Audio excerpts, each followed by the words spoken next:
Would I be the a-hole for telling my wife to show me her phone after I got an email accusing her of cheating? I, 47 male, have a comfortable and fulfilling life. I have a job I truly enjoy. I live in a nice suburb, and I am blessed with 3 wonderful children, male 8, female 6, female 4, and a lovely wife, Emily, 45. I've always felt Emily and I were an ideal match. However, a recent email I received has deeply unsettled me and planted a seed of doubt in my mind. Emily lived in the UK between 2010 and 2015, during which time she pursued a PhD. Because she lived there so long, she developed many close friendships and has made it a point to return every couple of years to maintain those ties.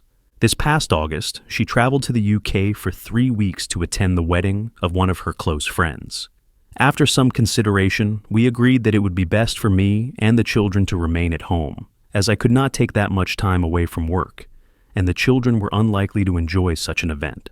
Emily departed, returned as expected, and life returned to normal for us. Last week I received an email on my work email address. It was supposedly from the wife of Emily's friend. I'll call him Jake, M44. According to this woman, she has a very strong reason to suspect that Jake and Emily engaged in an affair. She listed off her suspicions, noting Jake had picked Emily up from the airport, spent considerable time at her hotel, and how the two of them frequently went out to dinner alone. She even included pictures of my wife's earrings that she said she found in Jake's pockets when she was doing the laundry, and pictures of a lipstick stain on his shirt. The color is one I recognize as something Emily often wears. There is some other evidence she listed off, but for the sake of conciseness, I will not include them here. All this was a lot to absorb, and for a while, I thought it was some sort of joke, so I tried my best to ignore it, but it kept coming back into my mind. I remember that before her trip, my wife would talk to all her friends there. I don't know if this email is influencing my memory, but I think she probably spoke with Jake the most. Additionally, I know Emily never liked Jake's wife, though I can't say why. I've never pried into Emily's phone or social media accounts before, but I feel very tempted to now. However, I know I'd feel terrible if I looked and found nothing. Also, if I start acting suspicious, wouldn't she just delete everything out of fear of being found out? I am unsure of how to move forward and would welcome any guidance on handling this. The best I can currently come up with is asking to see her phone immediately after confronting her about it, to not give her no time to delete anything, though part of me thinks this would upset her and potentially not even show anything. Edit: I forgot to include that my wife no longer has these earrings. She wasn't wearing them when she returned, and when I asked, she said she lost them. Update: a few hours after sharing my first post, I confronted Emily. She confirmed my fears. She claims she's in love with Jake and can't live a lie any longer. She still claims to love me and the kids, but says she can't stay with us any longer. According to her, she was waiting for a better time to tell me and the children.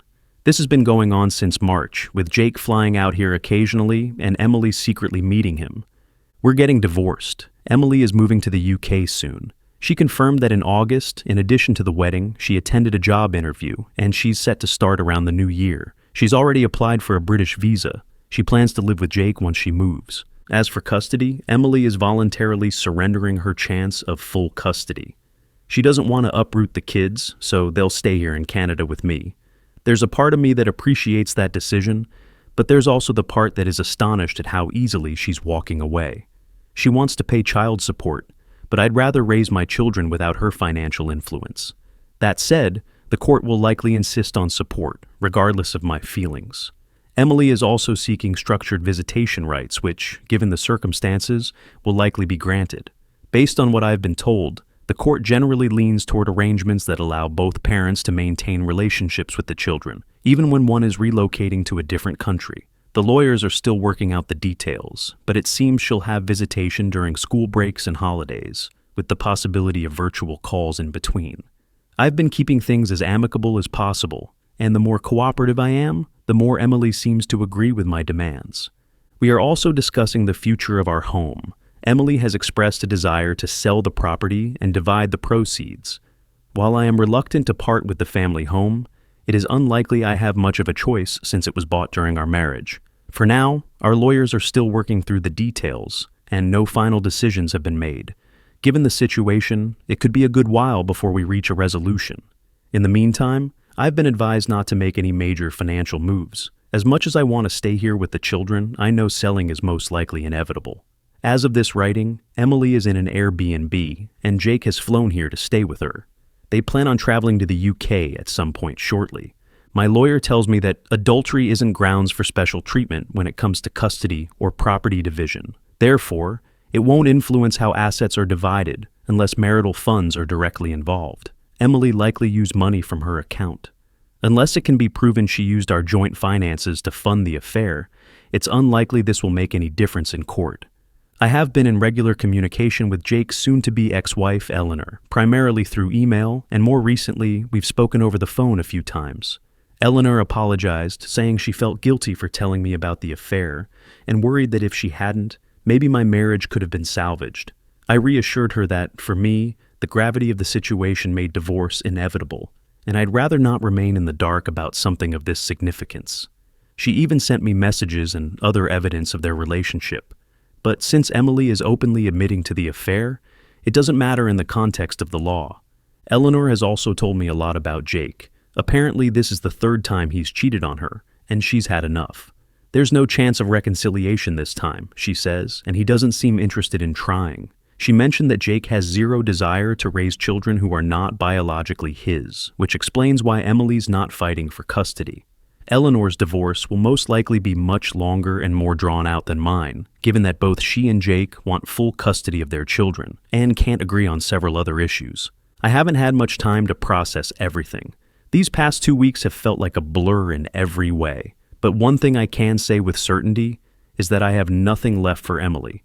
Not because she betrayed our marriage, but because of how easily she's walking away from our children. I never thought I could hate someone I once loved so much. It's a strange feeling. The hardest part in all of this is the children. My 2 youngest daughters have started asking why their mother isn't around as much anymore, and it's been very difficult trying to communicate with them about the nature of the situation.